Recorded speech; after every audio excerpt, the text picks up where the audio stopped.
Cette semaine, l'enquêteur du paranormal a donné rendez-vous à des chasseurs de fantômes à l'ancien asile de Sainte-Clotilde de Horton. Complètement abandonné depuis 2002, l'endroit serait devenu, selon la légende, l'un des lieux les plus hantés du Québec.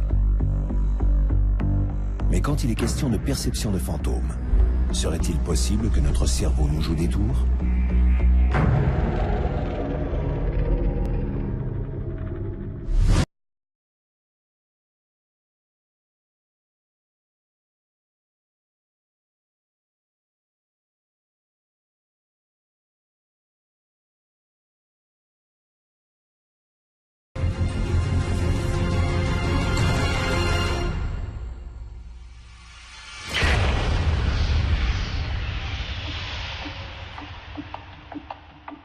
Au Québec, 43% des adultes croient qu'il est possible de communiquer avec les défunts. Avec de tels chiffres, il ne faut pas s'étonner de la popularité des émissions consacrées aux revenants. À Sainte-Clotilde de Horton, dans le comté d'Arthabasca, se dresse l'ancien asile Val-Nord. Selon la légende, l'établissement, qui a connu plusieurs vocations, aurait été le théâtre de 2 incendies mortels. En décembre 1958, 3 adolescents qui avaient trouvé refuge dans un réduit pour y griller quelques cigarettes seraient morts asphyxiés après avoir mis le feu accidentellement des draps. Puis, en janvier 1988, un second incendie aurait fait 9 victimes au 4e étage de l'établissement, là où se trouvaient les dortoirs pour les hommes institutionnalisés dans l'asile. Après l'incendie de 1988, l'endroit a été complètement abandonné. Peu à peu, avec les années, l'asile a acquis la réputation d'être hanté. Aujourd'hui, il ne se passe plus une soirée sans que des amateurs de sensations fortes se donnent rendez-vous sur place pour flirter avec le frisson de l'au-delà. Certains d'entre eux affirment même avoir capté des images et des sons qui prouveraient la réalité de ces entités. Mais justement, lorsqu'il est question d'entités, de quoi parle-t-on? S'agit-il d'âmes errantes coincées entre notre monde et le suivant, comme l'affirment certains chasseurs de fantômes? Ou s'agit-il de projections nées de notre désir de croire que nous sommes plus que de simples machines biologiques, qu'il y a une vie après la mort?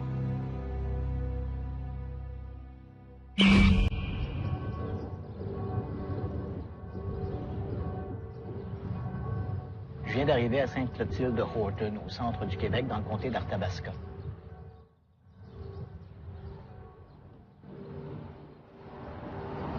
Les missionnaires du Sacré-Cœur y ont acheté un grand terrain où ils ont érigé un édifice de 4 étages, qui est devenu en fait le monastère des Frères du Sacré-Cœur. Au premier étage, les administrateurs y font marquer la devise de leur congrégation, « Laissez venir à moi les petits-enfants ». En 1969, l'édifice passe aux mains du gouvernement du Québec, qui décide d'en faire un centre de réadaptation pour handicapés mentaux.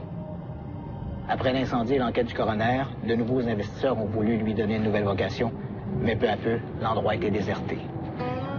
Je me dirige vers l'asile abandonné où je dois rencontrer M. Thivierge, l'actuel propriétaire des lieux.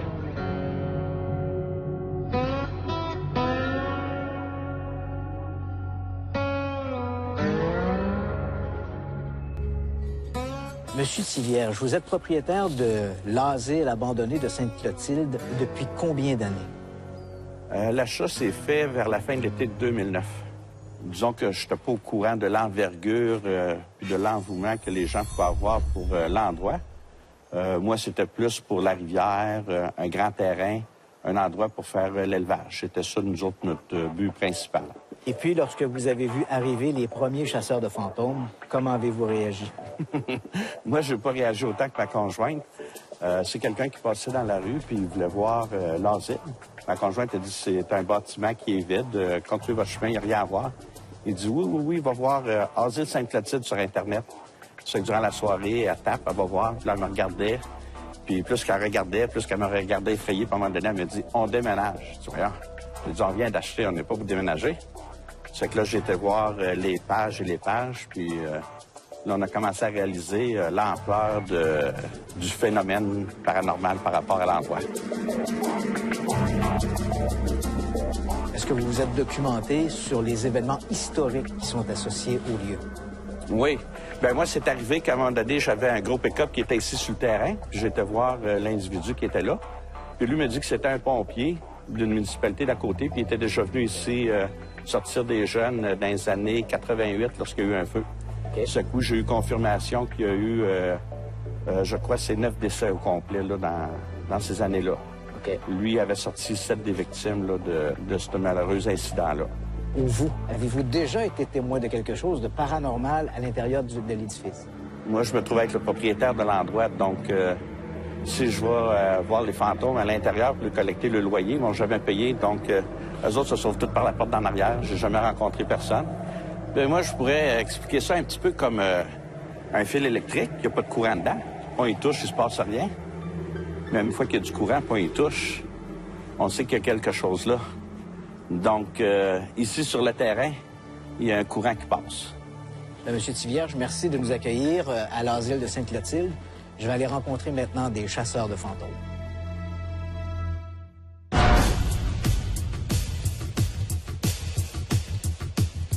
À en croire la rumeur, les premières manifestations paranormales auraient débuté à la fin des années 1990. On raconte qu'un ingénieur en bâtiment aurait mis fin à une visite, apparemment mort de peur. D'autres ont raconté avoir vu le spectre d'une fillette de 4 ou 5 ans hanter l'édifice ou les boisés derrière le bâtiment. Durant sa période d'occupation active, l'asile a connu son nombre de décès.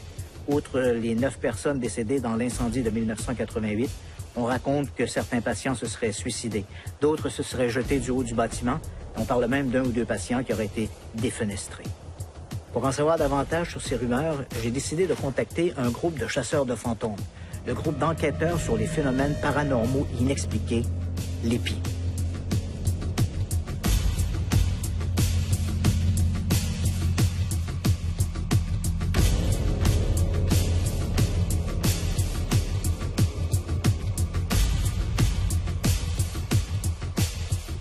Bonjour, messieurs. Bonjour, madame. Bonjour. Gilbert, j'imagine? Oui, Christian. Bienvenue à l'asile de Sainte-Clotilde. Merci beaucoup. Et toi, Gilbert, tu es l'organisateur, le fondateur de ce groupe-là. Qu'est-ce qui t'a amené à t'intéresser à ce genre de phénomène? J'ai débuté en 2010, pour tout dire. Ce qui m'a amené à ça, c'est des expériences personnelles dans la vie que je n'ai jamais compris. Puis un jour, je me suis dit, j'ai vu des émissions anglaises sur la télévision, et puis je me dis pourquoi pas, puis je veux comprendre, puis je me suis embarqué là-dedans, puis aujourd'hui, j'ai toute mon équipe avec moi. Bien, écoute, voici l'asile hanté, dit-on, de Sainte-Clotilde. Oui. Alors, je vous laisse vous installer. On se retrouve un peu plus tard.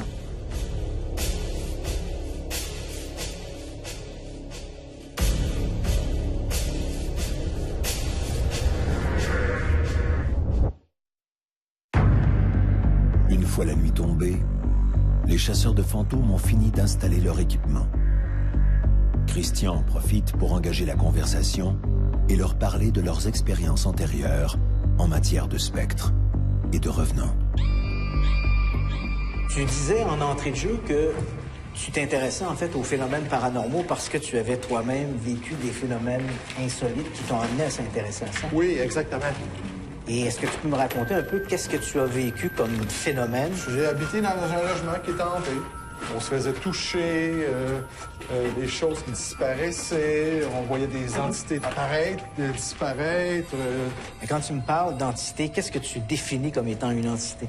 Là, on parle probablement d'une âme errante, une personne décédée qui va rester sur les lieux.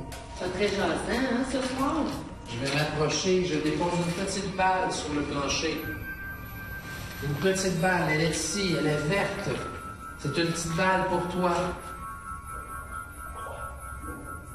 Mais pourquoi, si on va dans le sens de l'entité, pourquoi certaines entités se manifesteraient après la mort et d'autres non?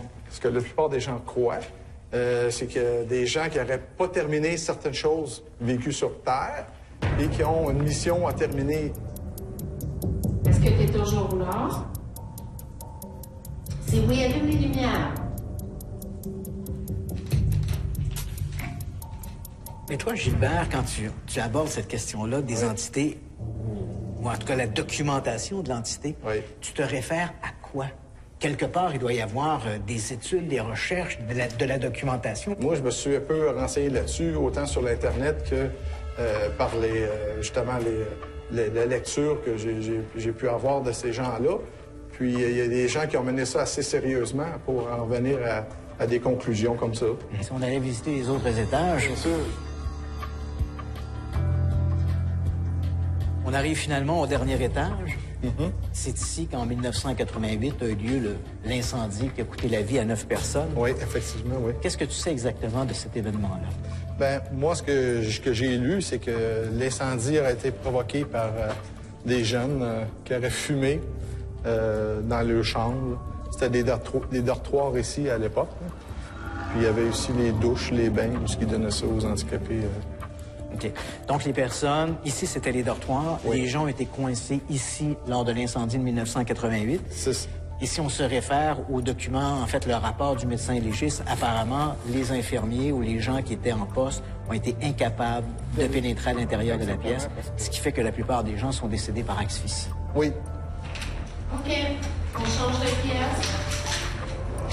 Fais-moi signe si tu veux venir avec nous. Allume les lumières sur l'appareil que j'ai dans les mains. Presque tous les groupes de chasseurs de fantômes sont passés par l'asile de Sainte-Clotilde. Est-ce qu'il y a des manifestations qui sont récurrentes, en fait, qui sont rapportées par l'un et l'autre de ces groupes et qui semblent, en fait, communes à toutes les investigations? Moi, c'est ma 3e fois que je viens ici. Les 2 fois précédentes que je suis venu, il y a des choses différentes qui s'est passées. Il n'y en a pas une qui était pareille une à l'autre. Ouais. Alors, c'est ça, à un moment donné, je sortais de ce coin-là, puis j'ai entendu d'une voix vive un « allô ». OK. Puis j'étais avec 2 de mes enquêteurs à ce moment-là. Puis on a rembobiné l'enregistreur numérique, puis on entendait vraiment « allô ». C'est quelqu'un qui a dit « allô ». Ben, je t'ai entendu parler. Toi aussi? J'ai entendu au loin. Ouais, moi aussi, j'ai entendu « allô ». On peut essayer de les enregistrer avec les enregistreurs numériques. On appelle ça des PVE, des phénomènes de voix électronique. Parfois, on pose des questions aléatoirement comme ça dans le vide. On n'obtient pas la réponse, sauf que l'enregistreur numérique, très sensible, va capter un son, une voix, une phrase.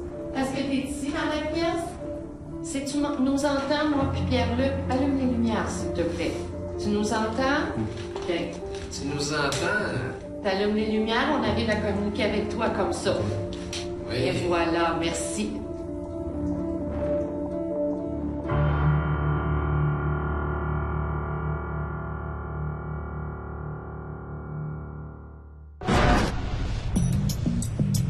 Après une nuit passée avec les chasseurs de fantômes, notre enquêteur se rend consulter le rapport du coroner affecté au dossier de l'asile de Sainte-Clotilde pour tenter de séparer le vrai du faux. Les chasseurs de fantômes ont une drôle de façon de galvauder le mot « enquête ». Dans bien des cas, leurs enquêtes se résument à quelques heures passées dans un soi-disant lieu hanté, dans l'espoir de documenter des manifestations, et ce avec des équipements parfois aussi utiles dans ce genre de traque qu'un stéthoscope pour détecter des corps aux pieds. L'asile de Sainte-Clotilde de Horton, dans le comté d'Arthabasca, illustre bien cette faiblesse. Presque tous les chasseurs de fantômes du Québec sont passés par l'asile abandonné et tous prétendent y avoir mené une enquête. Certes, sur la plupart des sites Internet de ces chasseurs de fantômes, on retrouve un historique des lieux. Mais cet historique n'est rien de plus qu'un copie-coller, répété à satiété par les chasseurs de fantômes, sans qu'aucun d'entre eux ne se soit donné la peine de vérifier si l'information véhiculée était authentique. Dans cet historique, on retrouve par exemple une histoire d'incendie mortel qui aurait coûté la vie en 1958 à 3 adolescents qui s'étaient réfugiés dans une espèce de débarras pour y fumer des cigarettes. Si les chasseurs de fantômes s'étaient donné la peine de vérifier cette information, ils auraient vite découvert que cet incendie n'était rien de plus qu'une légende urbaine. Il y a bel et bien eu un incendie en 1958, mais la seule victime a été le clocher de l'édifice, à l'époque une école d'obédience chrétienne. Il m'a fallu moins de 5 minutes et un appel au bureau du coroner du Québec pour obtenir une copie d'un rapport explicite illustrant que le seul décès d'un adolescent survenu à Sainte-Clotilde de Horton entre 1928 et 1972 était le jeune Maurice Bolduc, décédé par noyade le 11 juillet 1948. Il était âgé de 14 ans. Alors, lorsque les chasseurs de fantômes me disent qu'ils ont enquêté sur un lieu, j'ai des doutes quant à leur définition du mot « enquêter ».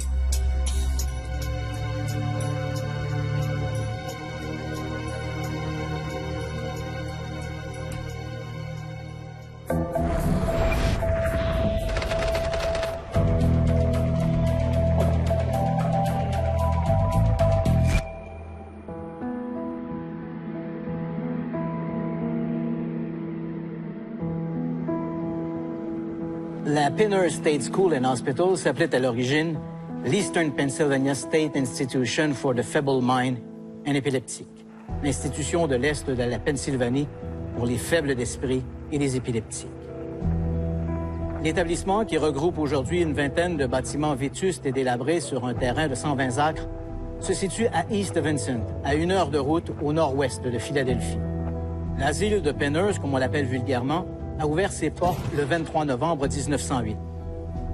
En 1968, les conditions de vie à Penhurst ont été dénoncées dans une série de reportages présentés au réseau CBS.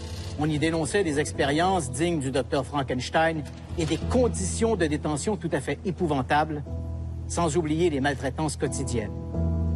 En 1977, l'institution s'est retrouvée devant les tribunaux, accusée de bafouer les droits fondamentaux des malades. Le procès a duré pendant des années. En 1987, l'État a tranché. Penhurst a fermé ses portes et les malades ont été relocalisés dans d'autres hôpitaux. Depuis, Penhurst est à l'abandon, et ce à la plus grande joie des amateurs de fantômes qui affirment que les lieux sont parmi les plus hantés d'Amérique. C'est vrai qu'au chapitre des revenants, les chasseurs d'entités ne manquent pas de candidats. On raconte que durant la période active de Penhurst, entre 30 000 et 60 000 patients auraient glissé dans la chute à cadavres pour un dernier rendez-vous macabre à la morgue.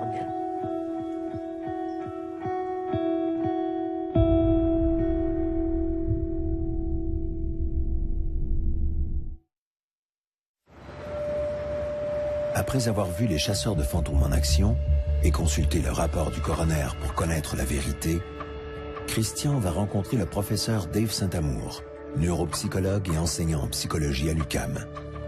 Il veut savoir si la croyance des gens peut influencer leur perception quand ils croient voir des fantômes. Le cerveau est le plus grand générateur d'illusions. Et parmi ces illusions, la première, c'est la pareidolie. Qu'est-ce que la pareidolie et comment le cerveau fonctionne pour faire ces amalgames d'images? Les pareidolies, c'est davantage une expérience subjective, comme vous le dites, qui se produit lorsqu'un stimulus ambigu est perçu comme un objet identifiable, clair et distinct.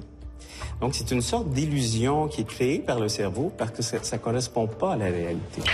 T'allumes les lumières, on arrive à communiquer avec toi comme ça. Oui. Et voilà, merci. Tu l'as-tu vu? C'est peut-être mon talk. Allô, oui, c'est mon talk. Ce qu'il faut comprendre, c'est que le cerveau est une machine extraordinaire à donner du sens à tout. Et même lorsqu'il y a une information sensorielle très dégradée ou très, très pauvre. On sait que chez les chasseurs de fantômes, par exemple, ils ont une technique qu'ils appellent le PVE, le phénomène des voix électroniques. Est-ce que ça, c'est un phénomène qu'on pourrait associer aux pareidolies? Tout à fait. Dans ce cas-ci, c'est un signal dégradé, bruité auditif, et on va lui donner du sens le mieux qu'on peut. Et ce sens-là va être toujours fonction de nos croyances, de nos attentes, de nos expériences passées, de notre personnalité. Et donc, évidemment, si on s'attend, même en l'absence totale de signal, ça peut être du bruit blanc auditif qu'on appelle pur, si on s'attend à entendre une voix ou un message ou un mot, à un moment donné, on va l'entendre. J'entends pas. Parlez plus fort. Il faut crier.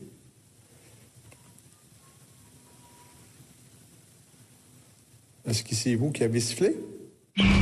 On comprend qu'on ne peut pas tout expliquer par les neurosciences, parce qu'on le sait que dans des cas de soi-disant hantises ou de phénomènes paranormaux, il y a eu des observations qui ont été faites, par exemple, de soi-disant meubles qui bougent, tout ça.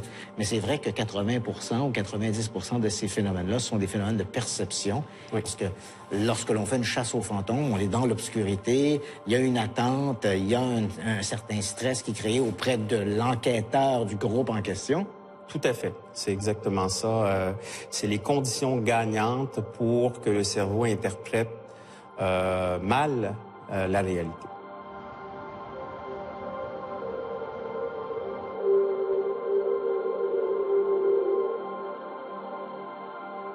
Les revenants existent-ils? L'au-delà est-il une réalité ou une chimère née de notre imagination? Pour l'heure, la science n'a pas de réponse à cette grande question existentielle et les preuves que proposent les chasseurs de fantômes n'en sont pas. Dans une enquête, il ne suffit pas uniquement de s'approprier le discours scientifique, encore faut-il en appliquer les règles. Et c'est là la faiblesse des chasseurs de fantômes. En revanche, les recherches menées au cours des 30 dernières années dans le domaine des neurosciences suggèrent qu'un certain nombre de phénomènes jusqu'ici attribués à des revenants, comme des sensations de toucher ou même l'audition de voix désincarnées, pourraient bien être que des illusions de notre cerveau.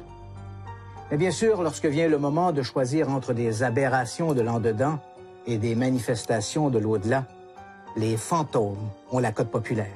Et cela n'a rien à voir avec la science, mais tout à voir avec cet espoir que nous entretenons pour une vie après la mort et ce sentiment que nous chérissons, que nos proches disparus sont là, autour de nous, et qu'ils veillent sur nous. Le philosophe et écrivain russe Alexandre Pouchkine disait « À une vérité ténue et plate, je préfère un mensonge exaltant. »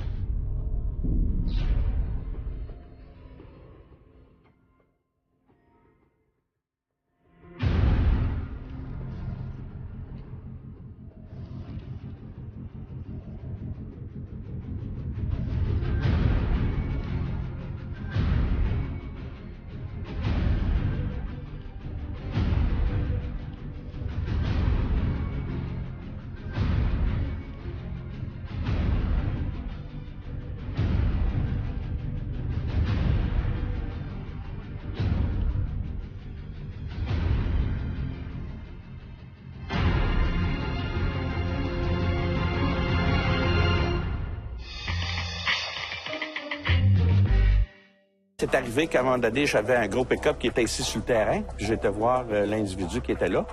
Puis lui me dit que c'était un pompier d'une municipalité d'à côté. Puis il était déjà venu ici sortir des jeunes dans les années 88 lorsqu'il y a eu un feu. Okay. Ce coup, j'ai eu confirmation qu'il y a eu, je crois, c'est 9 décès au complet là, dans ces années-là. Okay. Lui avait sorti 7 des victimes là, de ce malheureux incident-là. Ou vous, avez-vous déjà été témoin de quelque chose de paranormal à l'intérieur de l'édifice?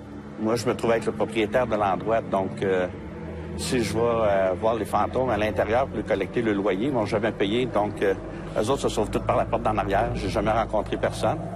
Bien, moi, je pourrais expliquer ça un petit peu comme un fil électrique, il n'y a pas de courant dedans. On y touche, il se passe rien. Mais une fois qu'il y a du courant, on y touche, on sait qu'il y a quelque chose là. Donc, ici, sur le terrain, il y a un courant qui passe. Monsieur Tivierge, merci de nous accueillir à l'asile de Sainte-Clotilde. Je vais aller rencontrer maintenant des chasseurs de fantômes.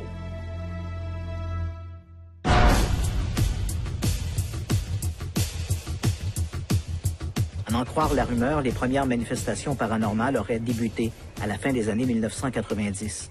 On raconte qu'un ingénieur en bâtiment aurait mis fin à une visite, apparemment mort de peur. D'autres ont raconté avoir vu le spectre d'une fillette de 4 ou 5 ans hanter l'édifice ou les boiser derrière le bâtiment.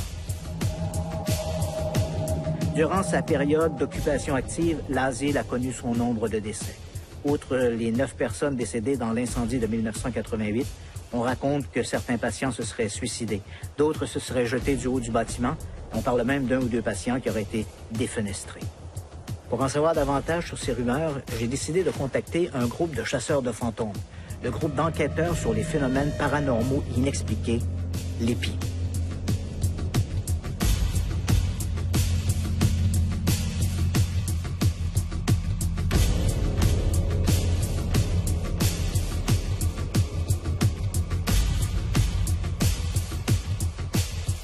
Bonjour, messieurs. Bonjour, madame. Bonjour. Gilbert, j'imagine? Oui, Christian. Bienvenue à l'asile de Sainte-Clotilde. Merci beaucoup. Et toi, Gilbert, tu es l'organisateur, le fondateur de ce groupe-là. Qu'est-ce qui t'a amené à t'intéresser à ce genre de phénomène? Ben, j'ai débuté en 2010, pour tout dire.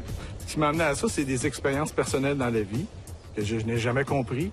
Puis un jour, je me suis dit, bon, j'ai vu des émissions anglaises sur la télévision, et puis je me dis, pourquoi pas, puis je veux comprendre, puis je me suis embarqué là-dedans, puis aujourd'hui, j'ai toute mon équipe avec moi. Bien, écoute, voici l'asile hanté, dit-on, de Sainte-Clotilde. Oui. Alors, je vous laisse vous installer. On se retrouve un peu plus tard.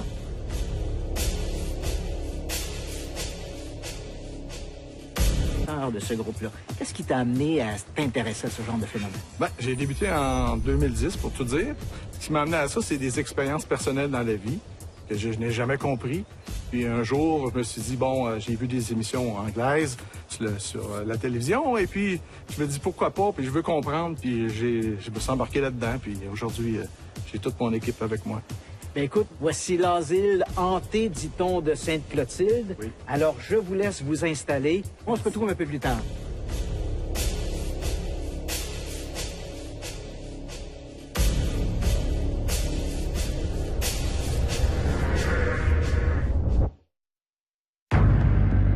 Une fois la nuit tombée, les chasseurs de fantômes ont fini d'installer leur équipement.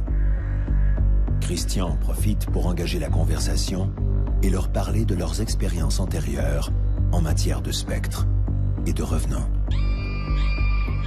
Tu disais en entrée de jeu que tu t'intéressais en fait aux phénomènes paranormaux parce que tu avais toi-même vécu des phénomènes insolites qui t'ont amené à s'intéresser à ça. Oui, exactement. Et est-ce que tu peux me raconter un peu qu'est-ce que tu as vécu comme phénomène? J'ai habité dans un logement qui était hanté. On se faisait toucher, des choses qui disparaissaient, on voyait des entités apparaître, disparaître. Et quand tu me parles d'entité, qu'est-ce que tu définis comme étant une entité?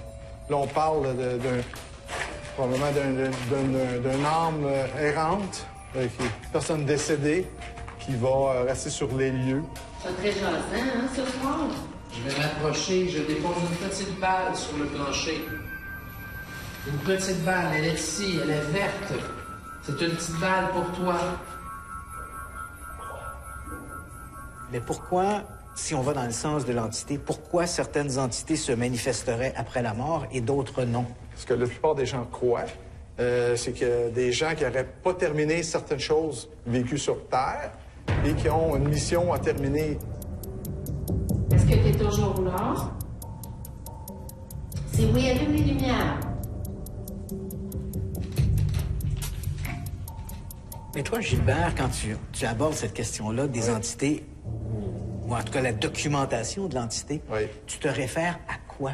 Quelque part, il doit y avoir des études, des recherches, de la documentation. Moi, je me suis un peu renseigné là-dessus, autant sur l'Internet que par justement la lecture que j'ai pu avoir de ces gens-là. Puis, il y a des gens qui ont mené ça assez sérieusement pour en venir à des conclusions comme ça. Et si on allait visiter les autres étages... Bien sûr. On arrive finalement au dernier étage. C'est ici qu'en 1988 a eu lieu l'incendie qui a coûté la vie à 9 personnes. Oui. Et si on allait visiter les autres étages... Bien sûr. On arrive finalement au dernier étage. C'est ici qu'en 1988 a eu lieu l'incendie qui a coûté la vie à 9 personnes. Oui, effectivement, oui. Qu'est-ce que tu sais exactement de cet événement-là? Ben moi, ce que j'ai lu, c'est que l'incendie aurait été provoqué par des jeunes qui auraient fumé dans leur chambre. C'était des dortoirs ici à l'époque. Puis il y avait aussi les douches, les bains, tout ce qui donnait ça aux handicapés. OK. Donc, les personnes, ici, c'était les dortoirs. Oui. Les gens ont été coincés ici lors de l'incendie de 1988. C'est... Et si on se réfère au document, en fait, le rapport du médecin légiste, apparemment, les infirmiers ou les gens qui étaient en poste ont été incapables de pénétrer à l'intérieur de la pièce, ce qui fait que la plupart des gens sont décédés par asphyxie. Oui. OK, on change de pièce. Fais-moi signe si tu veux venir avec nous. Allume les lumières sur l'appareil que j'ai dans les mains. Presque tous les groupes de chasseurs de fantômes sont passés par l'asile de Sainte-Clotilde. Est-ce qu'il y a des manifestations qui sont récurrentes, en fait, qui sont rapportées par l'un et l'autre de ces groupes et qui semblent, en fait, communes à toutes les investigations? Moi, c'est ma 3e fois que je viens ici. Les 2 fois précédentes que je suis venu, il y a des choses différentes qui s'est passées. Il n'y en a pas une qui était pareille une à l'autre. Ouais. Alors, c'est ça, à un moment donné, je sortais de ce coin-là, puis j'ai entendu d'une voix vive un « allô ». OK. Puis j'étais avec 2 de mes enquêteurs à ce moment-là. Puis on a rembobiné l'enregistreur numérique, puis on entendait vraiment « allô ». Est-ce quelqu'un qui a dit « allô » ? Ben, j'ai entendu aussi. Tu sais? J'ai entendu au loin. Ouais, moi aussi, j'ai entendu « allô ». On peut essayer de les enregistrer avec les enregistreurs numériques. On appelle ça des PVE, des phénomènes de voie électronique. Parfois, on pose des questions aléatoirement comme ça dans le vide. On n'obtient pas la réponse, sauf que l'enregistreur numérique, très sensible, va capter un son, une voix, une phrase. Est-ce que tu es ici dans la pièce? Si tu nous entends, moi puis Pierre-Luc, allume les lumières, s'il te plaît. Tu nous entends? OK. Tu nous entends? T'allumes les lumières, on arrive à communiquer avec toi comme ça. Oui. Et voilà, merci.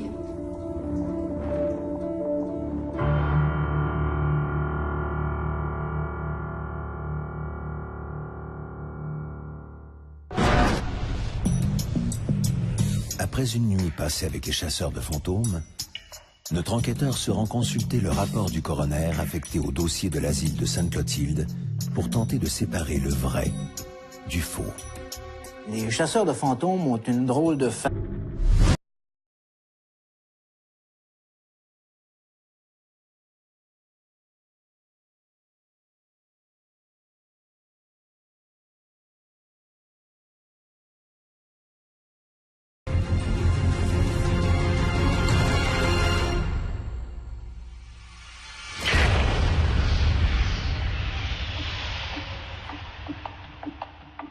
Au Québec, 43% des adultes croient qu'il est possible de communiquer avec les défunts.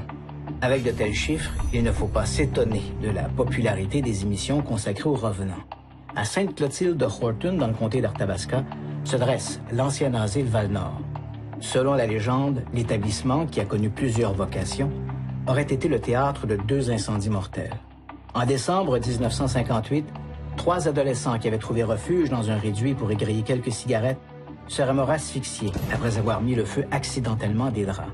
Puis, en janvier 1988, un second incendie aurait fait 9 victimes au 4e étage de l'établissement, là où se trouvaient les dortoirs pour les hommes institutionnalisés dans l'asile. Après l'incendie de 1988, l'endroit a été complètement abandonné. Peu à peu, avec les années, l'asile a acquis la réputation d'être hanté. Aujourd'hui, il ne se passe plus une soirée sans que des amateurs de sensations fortes se donnent rendez-vous sur place pour flirter avec le frisson de l'au-delà. Certains d'entre eux affirment même avoir capté des images et des sons qui prouveraient la réalité de ces entités. Mais justement, lorsqu'il est question d'entités, de quoi parle-t-on? S'agit-il d'âmes errantes coincées entre notre monde et le suivant, comme l'affirment certains chasseurs de fantômes? Ou s'agit-il de projections nées de notre désir de croire que nous sommes plus que de simples machines biologiques, qu'il y a une vie après la mort?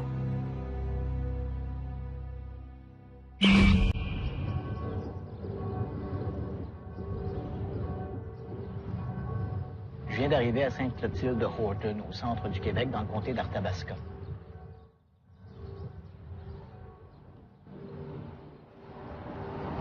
Les missionnaires du Sacré-Cœur y ont acheté un grand terrain où ils ont érigé un édifice de 4 étages, qui est devenu en fait le monastère des Frères du Sacré-Cœur.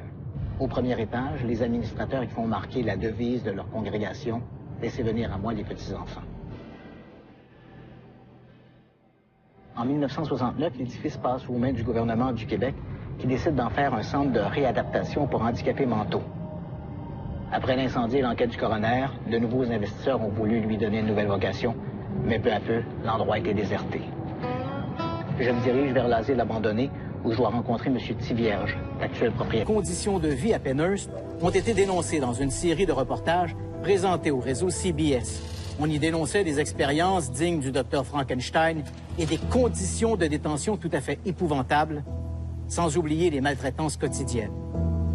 En 1977, l'institution s'est retrouvée devant les tribunaux, accusée de bafouer les droits fondamentaux des malades. Le procès a duré pendant des années. En 1987, l'État a tranché. Penhurst a fermé ses portes et les malades ont été relocalisés dans d'autres hôpitaux. Depuis, Penhurst est à l'abandon, et ce à la plus grande joie des amateurs de fantômes qui affirment que les lieux sont parmi les plus hantés d'Amérique. C'est vrai qu'au chapitre des revenants, les chasseurs d'entités ne manquent pas de candidats. On raconte que durant la période active de Penhurst, entre 30 000 et 60 000 patients auraient glissé dans la chute à cadavres pour un dernier rendez-vous macabre à la morgue.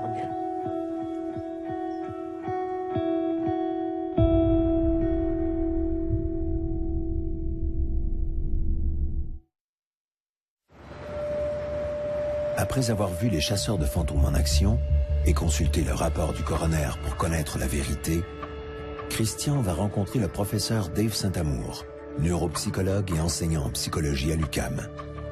Il veut savoir si la croyance des gens peut influencer leur perception quand ils croient voir des fantômes. Le cerveau est le plus grand générateur d'illusions. Et parmi ces illusions, la première, c'est la pareidolie. Qu'est-ce que la pareidolie et comment le cerveau fonctionne pour faire ces amalgames d'images? Les pareidolies, c'est davantage une expérience subjective, comme vous le dites, qui se produit lorsqu'un stimulus ambigu est perçu comme un objet identifiable, clair et distinct. Donc, c'est une sorte d'illusion qui est créée par le cerveau parce que ça ne correspond pas à la réalité. T'allumes les lumières, on arrive à communiquer avec toi comme ça. Oui. Et voilà, merci. Tu l'as-tu vu? C'est peut-être mon talkie. Allô, c'est mon talkie. Ce qu'il faut comprendre, c'est que le cerveau est une machine extraordinaire à donner du sens à tout. Et même lorsqu'il y a une information sensorielle très dégradée ou très, très pauvre. On sait que chez les chasseurs de fantômes, par exemple, ils ont une technique qu'ils appellent le PVE, le phénomène des voix électroniques. Est-ce que ça, c'est un phénomène qu'on pourrait associer aux pareidolie? Tout à fait. Dans ce cas-ci, c'est un signal dégradé, bruité auditif, et on va lui donner du sens le mieux qu'on peut. Et ce sens-là va être toujours fonction de nos croyances, de nos attentes.